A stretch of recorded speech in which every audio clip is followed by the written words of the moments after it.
अखाड़ा में आपका एक बार फिर स्वागत है। बीजेपी नेता अनुराग ठाकुर ने आम आदमी पार्टी और कांग्रेस पर बड़ा हमला किया है। अनुराग ठाकुर ने आरोप लगाते हुए पूछा है कि दिल्ली में दंगे भड़काने का काम किसने किया। टुकड़े टुकड़े गैंग जिसने देश विरोधी नारे लगाए, उनके साथ कंधे से कंधा मिलाकर कौन खड़ा था। अनुराग ठाकुर ने आरोप लगाया कि दिल्ली में डराने का धमकाने का काम कौन करता है और देश विरोधी ताकतों से फॉरेन फंडिंग लेने का काम किसने किया। इसका जवाब जनता मांग रही है, क्योंकि डबल डेटिंग करने वाले राहुल गांधी और केजरीवाल बाहर से कुछ और अंदर से कुछ और ही नजर आते हैं। टुकड़े टुकड़े गैंग जिसने देश विरोधी नारे लगाए, देश का नामो निशान मिटाने की बात की, उनके साथ कंधे से कंधा मिलाकर कौन खड़े हुए? जवाब दीजिए। उसको टिकट किसने दी? जो मुखिया थे टुकड़े टुकड़े गैंग के, डबल डेटिंग करने वाले राहुल गांधी जी और अरविंद केजरीवाल जी ने दी। अगर देश को बदनाम करने का काम किसने किया? किसकी पार्टी के वो नेता थे? आज ताहिर हुसैन अगर जेल में है तो क्या आम आदमी पार्टी उससे दूर भाग सकती है क्या? लेकिन ये वही आम आदमी पार्टी और वही कांग्रेस पार्टी है जो बाटला हाउस कांड के शहीद इंस्पेक्टर एमएल शर्मा, उनकी शहादत पर प्रश्न चिन्ह खड़ा करते हैं।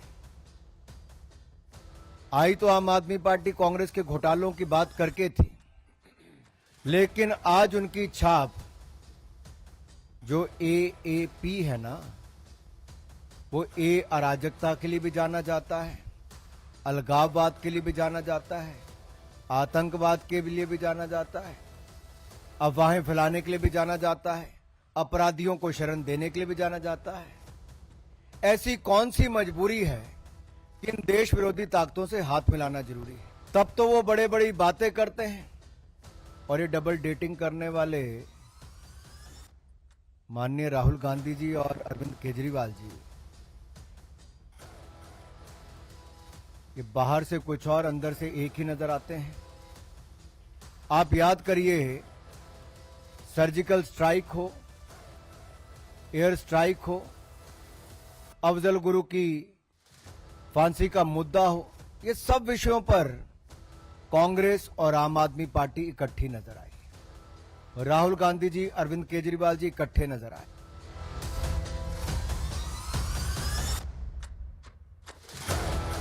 अब वहीं दिल्ली विधानसभा चुनाव के लिए बीजेपी ने मेगा प्लान तैयार किया हुआ है। सूत्रों के मुताबिक बीजेपी 22 जनवरी से दिल्ली में प्रचार अभियान की शुरुआत करेगी, जिसके तहत पीएम मोदी, गृह मंत्री अमित शाह, उत्तर प्रदेश के मुख्यमंत्री योगी आदित्यनाथ समेत पार्टी के सभी वरिष्ठ नेताओं की रैलियां और रोड शो होंगे।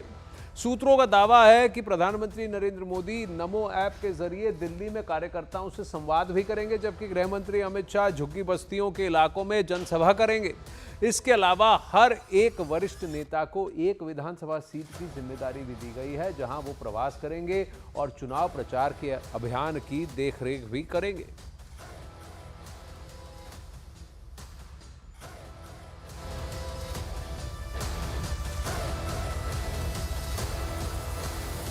अब वहीं दिल्ली के चुनावी रण में अब योगी आदित्यनाथ के उतरने की घड़ी आ चुकी है। 23 जनवरी को यूपी के मुख्यमंत्री अपनी पहली रैली करने जा रहे हैं और खबर यह है कि बीजेपी ने उनकी 14 रैलियां तय की हैं, जहां वो पार्टी उम्मीदवारों के लिए प्रचार करेंगे। महाकुंभ के बिजी शेड्यूल के बीच योगी जी की रैलियों को खास तौर पर प्लान किया गया है ताकि इनका ज्यादा असर दिखे। बीजेपी ने जिन सीटों को योगी की रैलियों के लिए चुना है, उनमें से गोंडा, शाहदरा, किराड़ी, द्वारका, बिजवासन, पालम, राजेंद्र नगर, पड़पड़गंज भी शामिल हैं।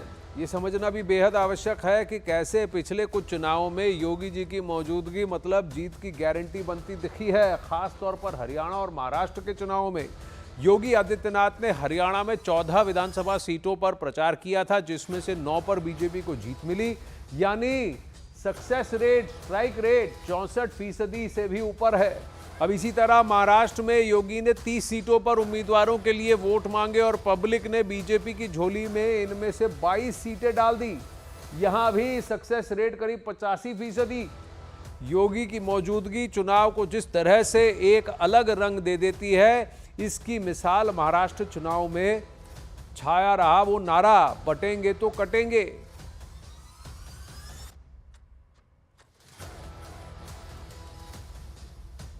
अब वहीं दिल्ली के विधानसभा चुनाव में यूपी के सीएम योगी आदित्यनाथ की एंट्री बीजेपी के लिए कितनी अहम है, वो हम जरा ग्राफिक्स के जरिए आपको समझाने की कोशिश करते हैं।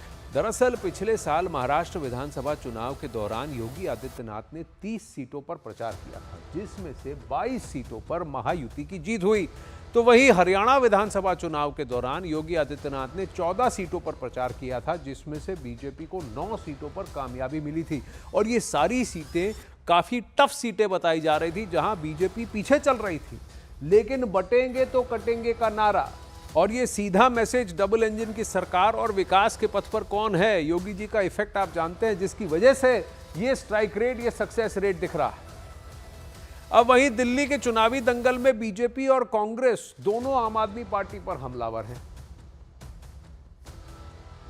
अरविंद केजरीवाल की मनस्थिति को हम सब लोग जानते हैं। वो घबराए हुए हैं, बेचैन हैं, क्योंकि दिल्ली में भाजपा चुनाव जीत रही है। वहीं दूसरी ओर अरविंद केजरीवाल हताश हैं और इस नाते से 10 साल में उन्होंने दिल्ली में कोई रोजगार का सृजन वो कर नहीं पाए। अब जब 3 वाल्मीकि युवक यदि नौकरी मांगते हैं, रोजगार मांगते हैं, तो अरविंद केजरीवाल गुस्से में आकर के अपनी कार से उनको ठोकते हैं। इससे साफ जाहिर है कि केजरीवाल किस तरीके की राजनीति करना चाहते हैं। जी, और आम आदमी पार्टी आपस में उन मुद्दों पे उलझ रहे हैं जिन मुद्दे इन्होंने बनाए हुए हैं आपस में। कोई किसी पे पथराव करे, कोई किसी पे गाड़ी चलाए, ये जाने। मैं तो कह रहा हूँ तहकीकात आएगी, पता चल जाएगा क्या है।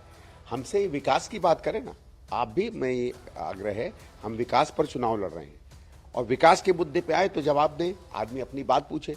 जब हिम्मत ही नहीं है इनमें से किसी पार्टी की विकास के किसी काम पर बात करने की, तो क्या कोई उलझे इनसे।